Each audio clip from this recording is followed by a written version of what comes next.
This is a healing about a woman in her 40s. She came to me complaining that she just couldn't learn new things, that she just felt like her mind was really, really slow. She couldn't learn how to use a computer. She couldn't learn how to use a smartphone. She needed it to advance in her job. And she was already complaining about having to work at these really kind of generic, low skill jobs like retail. This was really frustrating for her. She felt kind of humiliated, embarrassed that she just couldn't learn new things. And sometimes she said her boss would look at her like she couldn't retain information that he just told her. When I tuned in for the healing, I immediately saw why she had such a slow thought process. And basically, what I saw was that her spirit body was about a foot in back of her physical body. What this means is that there was a delay between perceptions that her spirit brain would receive, and then it took some time before that information got to the physical brain. That was the slow processing, the slow learning, and the delay effect before she could respond. The information then once it got to the physical brain, then it would go down the spine, and she would have some kind of reaction. But to the outside world, it kind of just looked like, why is she so slow? Why did she not get that information? Why is she not responding immediately? At this point of the healing, her body intelligence started giving me visions of a past lifetime. And I wrote in my notes that it felt like a labor protest. Felt kind of like the 20s or 30s in America, where they had, these are the big union movements protesting, horrible working conditions and child labor and long work hours, et cetera, et cetera. And in the vision, my client in that lifetime seemed to be protecting a friend of hers who she came to the protest with, who was being beaten with a billy club. And my client in that lifetime sort of put her body in the way to protect her friend, and then she was also beaten, not as badly, and then she was pulled away into the paddy wagon and taken to jail. Now, I didn't really write too much in my notes about her experience in the prison, but what I did write down was that after she got out of jail, she became very, very reclusive. And I got this vision of her, sort of isolating herself in her apartment and being very kind of obsessive and compulsive about organizing and folding clothes and tidying up, cleaning everything, and the window shades and dusting and all of that. And basically, I had this vision of, the world outside in the back, and she had her back turned to the masses, to the outside. She couldn't, look at the outside world anymore. Everything just became this isolated little tunnel vision where she, again, was very obsessive and compulsive. So her body intelligence at this point had me very slowly start pulling out the traumas from this lifetime. First, we pulled out the traumas of her tuning out the world, where she was very obsessive and compulsive. And it was very interesting what we did. We slowly but surely had to reprogram her consciousness so she would finally face the world again and turn around.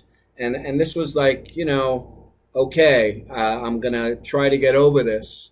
I'm gonna try to come back to life after this tremendous trauma of prison and this trauma of my friend being beaten in the protest. So after that, we pulled out the prison experience, which I don't think it was that big a deal. She might have been in there for a few days, but it still was very traumatic. Goodness knows she might have been in there with, some ruffians or whatever. But then I had to pull out the trauma of her putting her body in front of her friend who was being beaten with the baton, and then she got hit as well, and then she was dragged into the paddy wagon. I had to pull out all that trauma. And as I was pulling it out, slowly but surely, her spirit body came closer and closer and closer to her physical body. At this point in the healing, her body intelligence took me to in a microscopic perspective as the spirit brain approached the physical brain. And at this point, they were really, really close, but just barely touching the edge of the spirit brain was just barely touching the physical brain. And in order for the spirit brain to merge with the physical brain, I had to do this really, really delicate, slow weaving.